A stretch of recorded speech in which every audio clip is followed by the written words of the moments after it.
말보다 더 많은 것을 말해주는 침묵이 있다. 오래 머물러선 안 되는 시선이 있다. 그런데도 머문다. 겉보기엔 무해한 제스처들이 있지만 그 안에 거의 말로 표현되지 않는 의도를 숨기고 있다. 기혼 남성이 다른 여성을 다르게 보기 시작하면 무슨 일이 벌어질까? 그리고 그 여성이 바로 당신이라면 이 영상은 비난하거나 정죄하려는 것이 아니다. 이는 스캔들로서의 불륜이 아니라 감정적 자각에 관한 이야기다. 욕망은 종종 배신이 아닌 공허함에서, 악의가 아닌 외로움에서 시작된다. 이것을 이해하는 것은 인간의 행동에서 미묘한 뉘앙스를 더 깊이 들여다보도록 우리를 이끈다. 일상은 피곤함을 부른다. 한때 불꽃이었던 관계는 습관이 되고, 감정적인 갱신이 없으면 그 습관은 차갑게 식는다. 칼 윤근, 인간과 상징에서 이렇게 썼다. 당신이 거부하는 것은 지속된다. 당신이 수용하는 것은 변한다. 많은 커플들이 관계가 약해지고 있다는 사실을 인정하지 않으려 한다. 그리고 바로 그 공허함, 인정받지 못하는 갈증과 열정, 의미의 부족 속에서 누군가가 나타날 수 있다.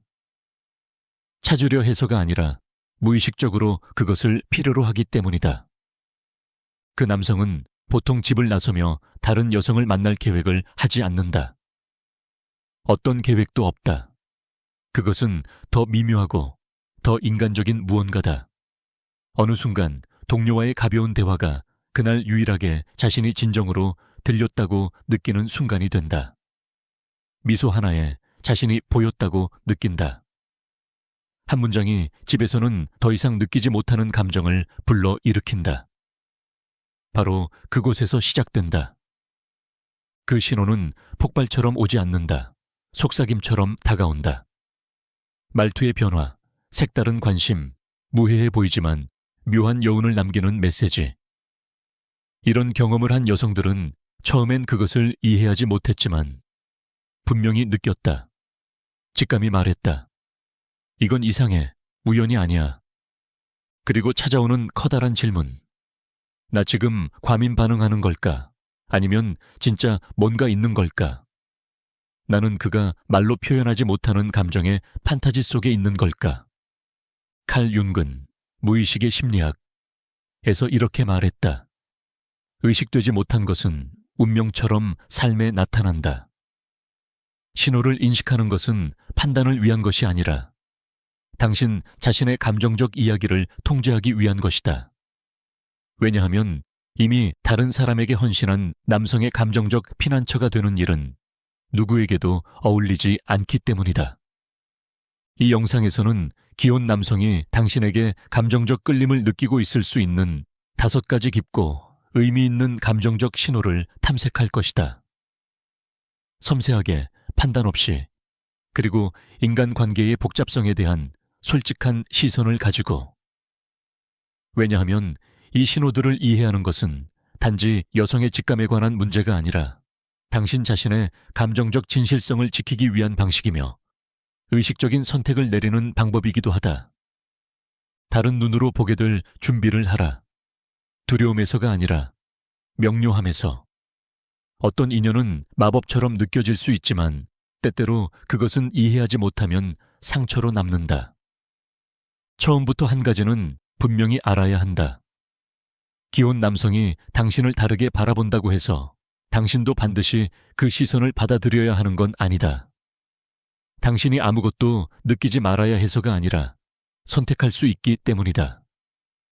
자신을 보호하기로, 이 접근이 어디서 오는지 이해하기로. 그리고 가장 중요한 건 당신 자신의 이야기에서 어떤 역할을 하고 싶은지를 선택하기로. 가장 위험한 유혹은 말로 하는 것이 아니라 부족함에서 태어나 연결이라는 모습으로 위장된 것이다. 조용히 무언가가 바뀐다. 기혼 남성이 다른 여성에게 욕망을 품기 시작하면 말투는 갑자기 바뀌지 않는다. 다만 점차 더 부드럽고 더 친밀하고 더 의도적인 분위기로 스며든다. 작은 디테일에서 시작된다. 다정하게 들리지만 그의 입에서 나올 때는 어딘가 빛나는 말들. 예전엔 단순한 인사 정도였지만 이제 그는 당신에게 말할 때 더 부드러운 목소리를 쓴다. 그의 언어엔 따뜻함과 섬세함이 배어 있고 그것은 다른 사람들과 대화할 때는 볼 수 없는 모습이다. 그의 말투는 느려지고 더 집중되고 때론 살짝 장난기 어린 느낌도 있다. 이런 변화는 우연이 아니다. 남성의 심리학은 남성이 끌리는 사람 앞에서 언어를 다듬는 경향이 있다는 걸 보여준다. 반드시 의식적인 것은 아니지만 감정적 의도가 있다. 특별한 분위기를 만들고 작지만 독점적인 연결감을 만드는 것이다. 마치 말로 표현하지 않고도 당신을 선택하고 있다는 듯이 그는 당신과 다르게 말한다. 왜냐하면 당신을 다르게 보기 때문이다. 칼 융은 나와 무의식에서 인간관계는 각자의 무의식을 상대에게 투사한다고 썼다. 기혼 남성이 감정적으로 불타오르는 상태에서 여성과 대화하기 시작한다면 그는 억눌려온 자신의 일부를 그녀에게 투사하고 있는지도 모른다. 인정받고 가치 있게 여겨주고 존경받고 싶은 욕망을. 그래서 언어는 상징을 담은 그릇이 된다. 칭찬은 여기서 중요한 지점이다. 거창한 칭찬이 아니라 가볍지만 반복되는 말들. 오늘 정말 예뻐 보인다. 이 색깔이 너한테 너무 잘 어울려. 넌 항상 할 말을 정확히 알아. 겉으로 보기엔 무심한 말이지만 그 뒤엔 감정적 주파수가 있다.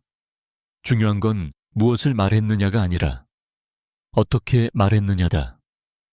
그가 말할 때 눈빛의 빛남, 그 후의 정적, 반응을 기다리는 듯한, 확신을 원하는 듯한.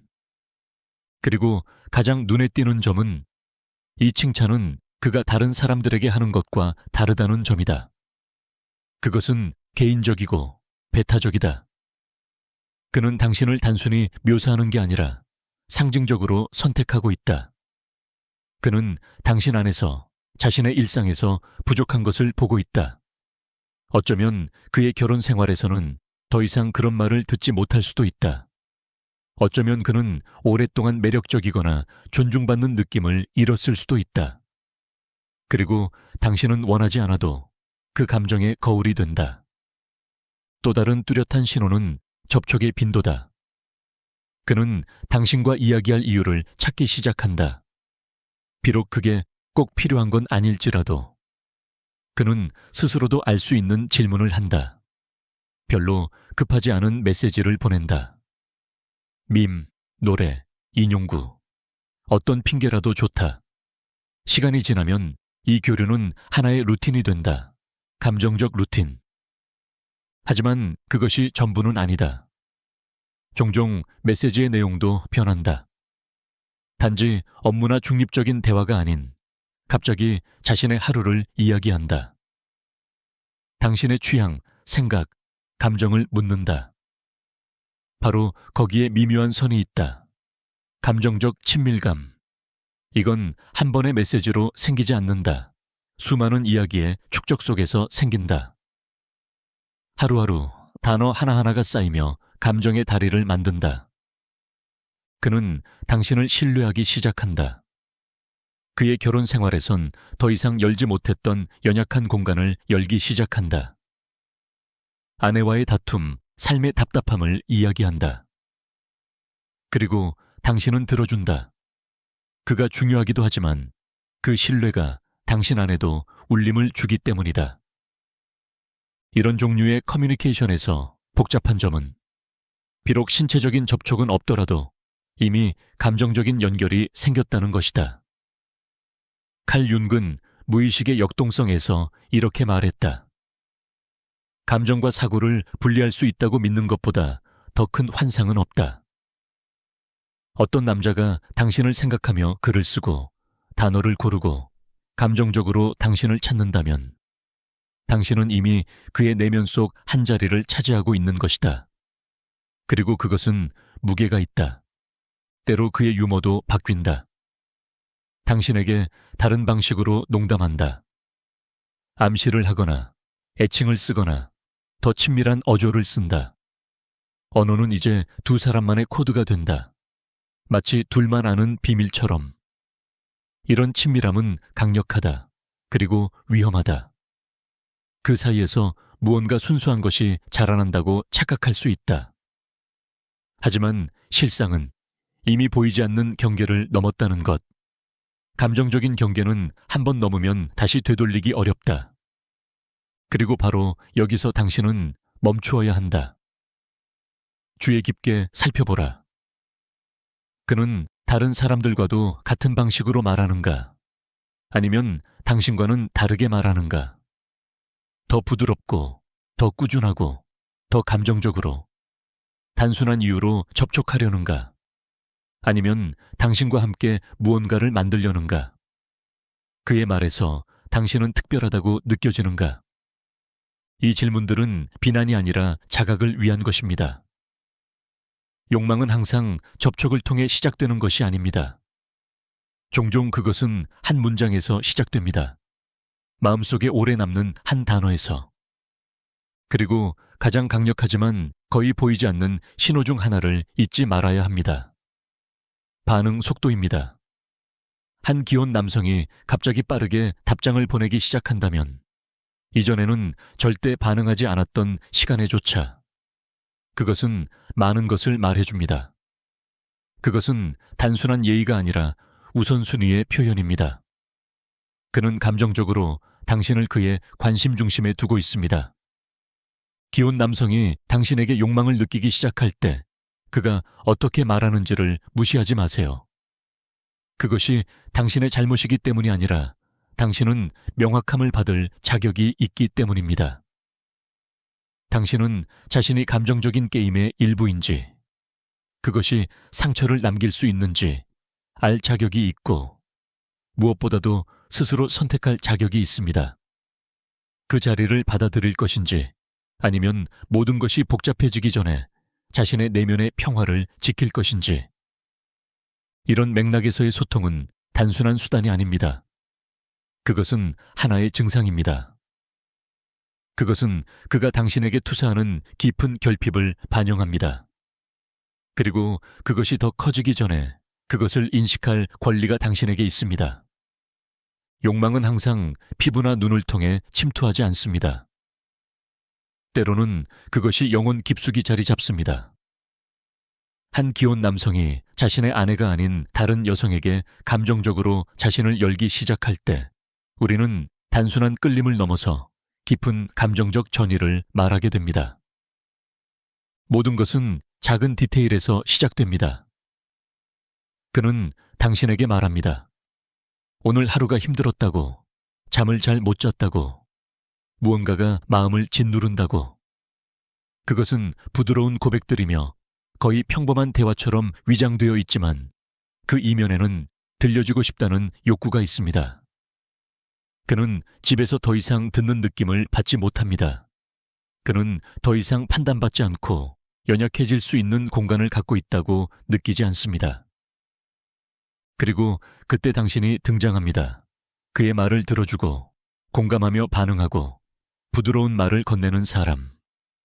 그는 집에서는 비난이나 무관심만을 느낄 때 당신에게서 따뜻함을 느낍니다. 바로 이 지점에서 문이 열립니다. 그의 몸이 아닌 그의 친밀함의 문입니다. 칼 융은 현대인의 영혼의 탐색에서 이렇게 썼습니다.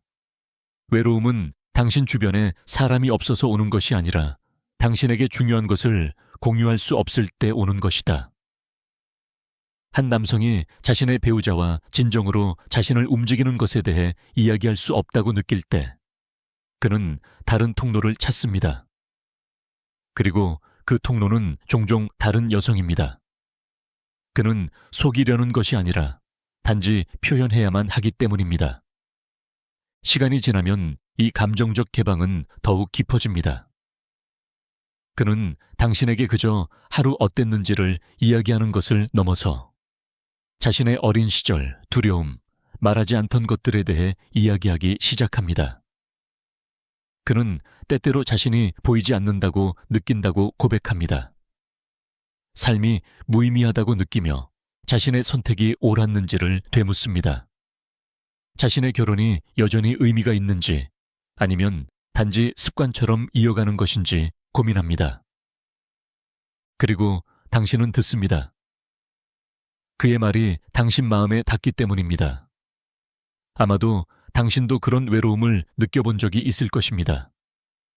아마도 보이지 않는다는 느낌이 어떤 것인지 알고 있을지도 모릅니다. 그렇게 서로에 대한 이해 속에서 위험한 친밀함이 생겨납니다. 그는 당신을 자신이 숨 쉴 수 있는 감정적 피난처로 보기 시작합니다. 가면을 벗고 온전히 자신일 수 있는 안전한 공간으로. 문제는 이 감정적 개방이 결코 무해하지 않다는 것입니다. 그것은 무게를 가집니다. 그것은 방향을 가집니다. 그는 아무에게나 말하는 것이 아닙니다. 그는 당신에게 말하고 있습니다. 그리고 그 순간 그는 그의 내면 세계의 일부를, 더 이상 그의 아내조차 보지 못하는 부분을 당신에게 주고 있는 것입니다. 그는 당신에게 특별한 자리를 줍니다. 신뢰받는 사람, 감정적 동맹의 자리입니다. 많은 경우에 그는 이렇게 말합니다. 이건 누구에게도 말한 적 없어. 혹은 너랑은 뭔가 달라. 이 말들은 아첨처럼 들릴 수 있지만 이미 경계를 넘어선 감정적 연결의 신호입니다. 당신은 더 이상 단순한 대화 상대가 아닙니다. 당신은 그의 정서적 지지대이고 도피처입니다. 바로 여기서 당신은 멈추고 스스로에게 물어야 합니다. 나는 정말로 솔직한 친구일까? 아니면 내가 감당하지 않아야 할 빈틈을 메우고 있는 걸까? 윤근, 전이의 심리학에서도 말했습니다.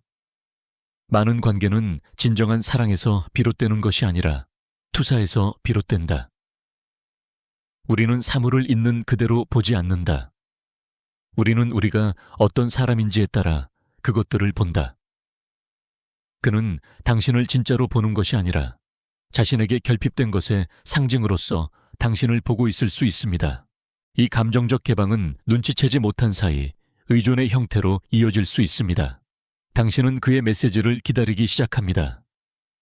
그가 개인적인 이야기를 공유할 때 기쁘고 그가 조용하면 걱정됩니다. 그리고 점차 당신도 그에게 내면을 열기 시작합니다. 그렇게 육체적 접촉 없이 여러분은 이미 깊이 감정적으로 얽혀 있는 것입니다. 감정적 개방은 달콤한 덫입니다.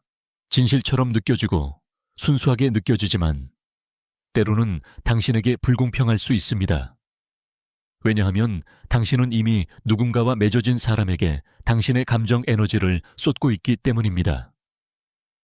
그는 자신의 관계를 포기할 준비는 안 되어 있지만 당신을 통해 자신의 내면을 채울 준비는 되어 있습니다. 이후 그 남성은 종종 혼란스러워하거나 멀어지거나 모순된 행동을 보입니다. 그 감정적 취약성이 그에게 죄책감을 안겨주기 때문입니다. 그는 육체적 접촉이 없었더라도 선을 넘었다는 것을 알고 있기 때문입니다. 그는 당신과 감정적 연결을 만들어 놓고 그것을 유지할 수 없다는 것을 압니다. 자신의 현재 삶을 위험에 빠뜨리지 않고는 말이죠. 그래서 이러한 신호를 명확하게 인식하는 것이 중요합니다. 그를 판단하기 위해서가 아닙니다. 자신을 탓하기 위해서도 아닙니다. 당신 자신을 보호하기 위해서입니다. 당신은 누구의 감정적 배출구가 되지 않아야 합니다. 당신은 숨겨진 공간에서가 아니라 자유롭게 선택받을 자격이 있습니다. 당신은 온전한 진심으로 사랑받을 자격이 있습니다. 빌린 친밀감이 아닌 진짜 사랑으로. 기혼 남성이 당신에게 자신의 영혼을 열기 시작할 때 자신에게 물어보세요. 나는 그를 치유하기 위해 여기 있는가? 아니면 그를 지탱하기 위해? 나는 나의 충만함으로 그를 선택하는가? 아니면 그가 자신의 공허함으로 나를 채우는가? 감정적 개방은 장난이 아닙니다. 그것은 성스러운 행위입니다. 그리고 당신은 그것을 온전히 숨김없이 갈라지지 않은 사람과 그리고 누구도 다치지 않는 방식으로 경험할 자격이 있습니다. 그가 무슨 말을 하느냐가 중요한 것이 아닙니다. 그가 왜 그것을 당신에게 말하는지가 중요합니다. 그리고 그 왜는 그것이 보이지 않는 고통스러운 끈으로 굳어지기 전에 진지하게 바라봐야 할 것입니다. 시간은 우리가 가진 가장 소중한 자원 중 하나입니다. 그리고 기혼 남성이 자신의 시간을 의식적으로 그리고 반복적으로 아내가 아닌 여성에게 바치기 시작한다면 그것은 생각보다 훨씬 많은 것을 의미합니다. 왜냐하면 아무도 관심이나 욕망, 필요가 없는 곳에 시간을 투자하지 않기 때문입니다. 처음에는 무해해 보일 수 있습니다. 조금 길어진 대화, 가벼운 커피 한 잔, 이상한 시간에 오는 메시지. 하지만 시간이 지나면서 이 투자는 습관이 됩니다. 그는 당신과 우연히 마주치려 합니다. 당신을 보기 위해 일정을 조정합니다. 휴식을 늘리고 별 이유 없이 나타나고 당신과의 시간을 만들기 위해 루틴을 바꾸기도 합니다. 이 조용한 지속성은 감정적 의도를 담고 있습니다. 칼 융은 이렇게 말했습니다. 당신의 시야는 오직 당신 자신의 마음을 들여다볼 때에만 맑아진다. 한 남성이 다른 여성을 위해 자신의 일상을 바꾸기 시작할 때 그는 자신의 마음이 진정 어디에 머무는지를 보여주고 있는 것입니다. 아직 말로 표현하지 않았을지라도 말이죠. 그러나 시간 외에도 더 분명한 신호가 있습니다. 인정받고 싶은 욕구입니다.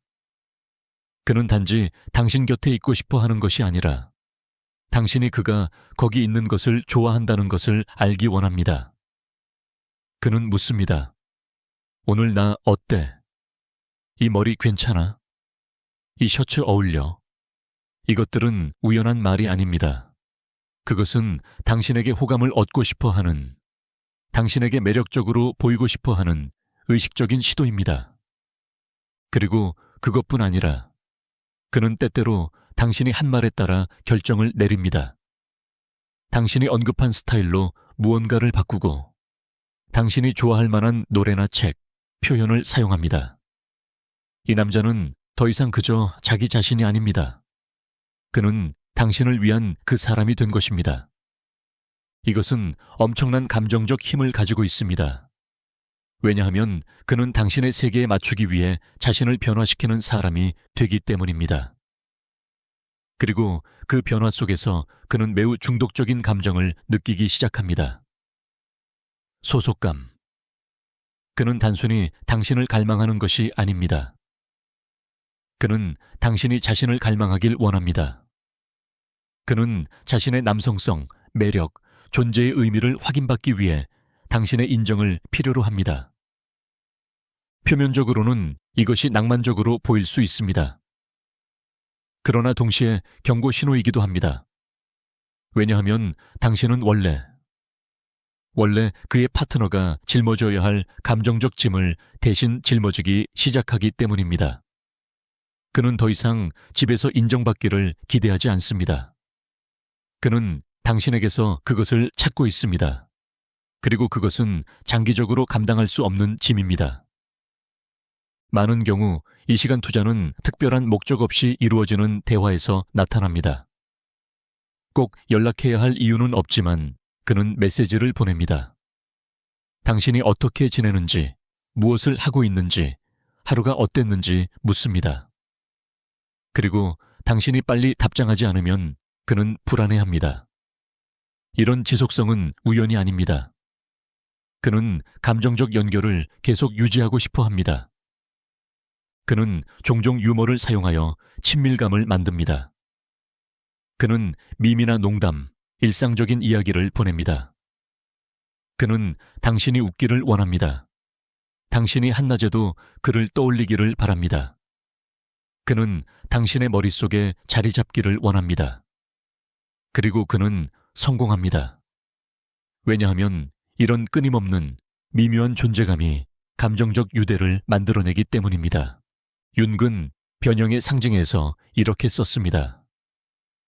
두 사람이 만나는 것은 두 화학 물질이 접촉하는 것과 같다. 반응이 일어나면 둘 다 변한다. 바로 그런 일이 일어나기 시작합니다.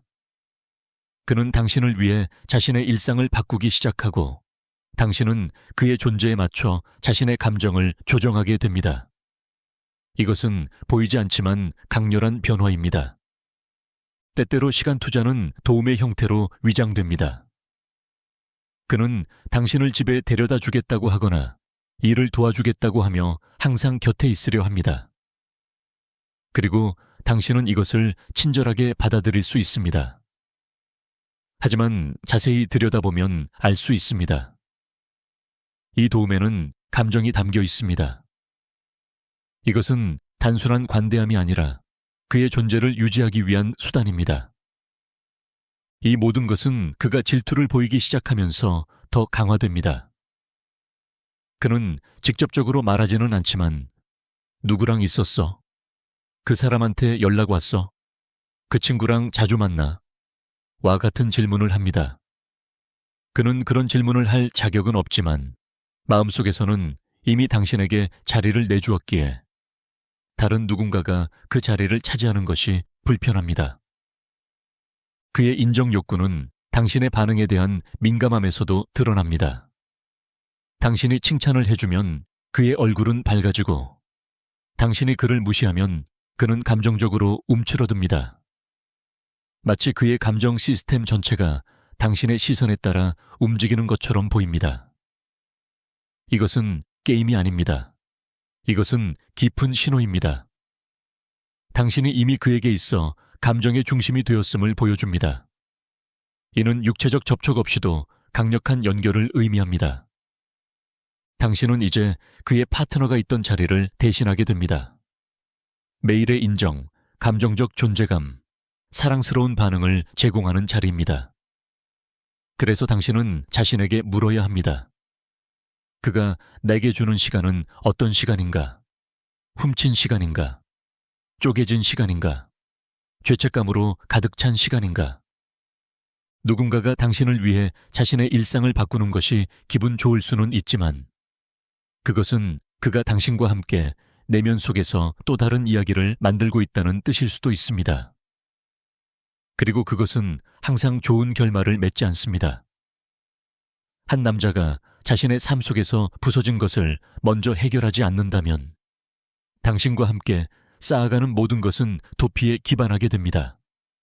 진정한 선택이 아닌 시간은 실천으로 나타나는 사랑입니다. 인정은 욕망이 필수가 된 것입니다. 그가 당신에게 이 두 가지를 주지만 자유도 진실도 없다면 당신은 진심으로 선택된 것이 아니라 감정적으로 이용당하고 있는 것입니다. 설령 그가 그것을 인식하지 못하더라도 말입니다. 그리고 당신은 그것보다 더 많은 것을 받을 자격이 있습니다.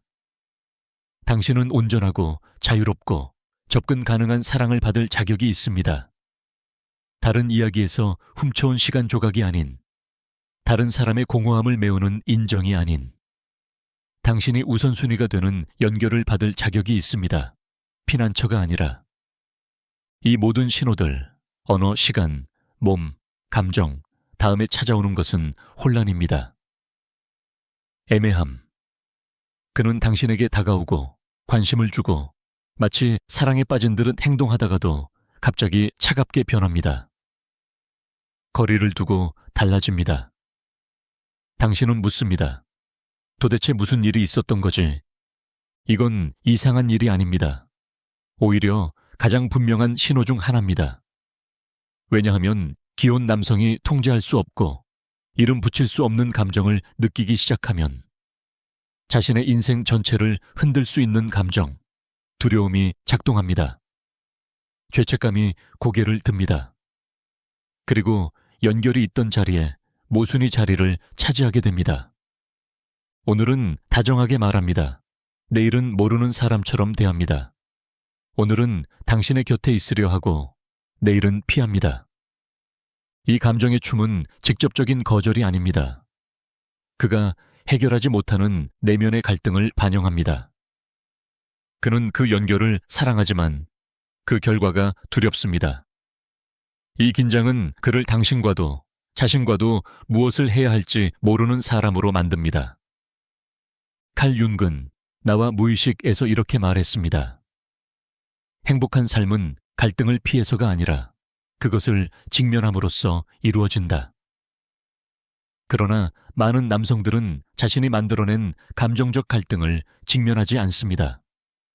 그들은 회피합니다. 가까워질수록 그들은 진실과 마주하게 되며 그 진실은 그들이 감당할 수 없는 것입니다. 자신이 실제로 금지된 경계 밖에서 무언가를 느끼고 있다는 사실. 그리고 당신은 이 애매함 속에 갇혀 있게 됩니다. 머물러야 할지 떠나야 할지 알 수 없습니다. 입맞춤도 손길도 약속도 없었지만 무언가가 있었습니다. 씨앗이 뿌려졌고 자라기 시작했습니다. 그리고 그것이 부서지면 그 자체로 아픕니다. 그래서 이 모든 것에서 가장 중요한 것은 그가 무엇을 보내는지가 아니라 당신이 그것으로 무엇을 하느냐입니다. 누군가가 당신을 갈망하고 있다는 사실을 아는 것은 반드시 반응해야 한다는 뜻이 아닙니다. 연결이 느껴진다고 해서 그게 건강하다는 의미는 아닙니다. 어떤 감정을 느꼈다고 해서 반드시 그 감정에 따라 행동해야 할 의무는 없습니다. 여기에 당신의 진정한 힘이 있습니다. 감정적 자각, 성숙함에서 비롯된 선택의 힘. 단지 내가 무엇을 느끼는지를 묻는 것이 아니라 실제로 무슨 일이 벌어지고 있는지를 보는 것. 나는 진심으로 선택되고 있는가? 아니면 단지 감정적 도피처로 이용되고 있는가? 그는 나와 함께 진실을 직면할 준비가 되어 있는가? 아니면 단기적인 위안을 찾고 있는가? 욕망은 하나의 감정일 뿐입니다.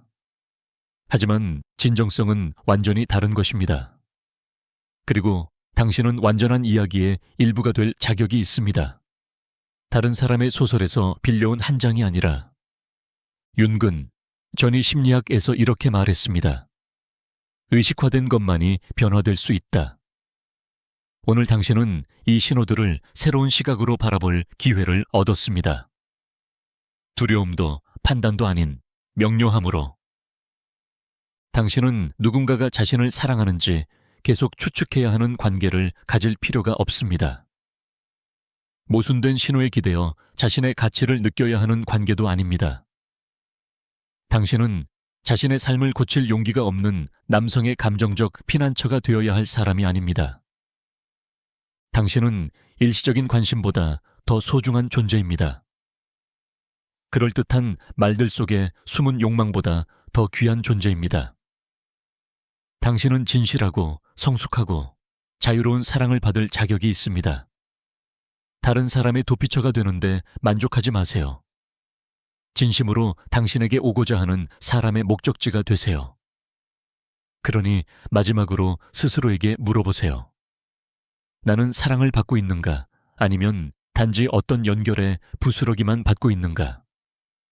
나는 진짜 관계를 쌓고 있는가? 아니면 환상을 먹이고 있는가?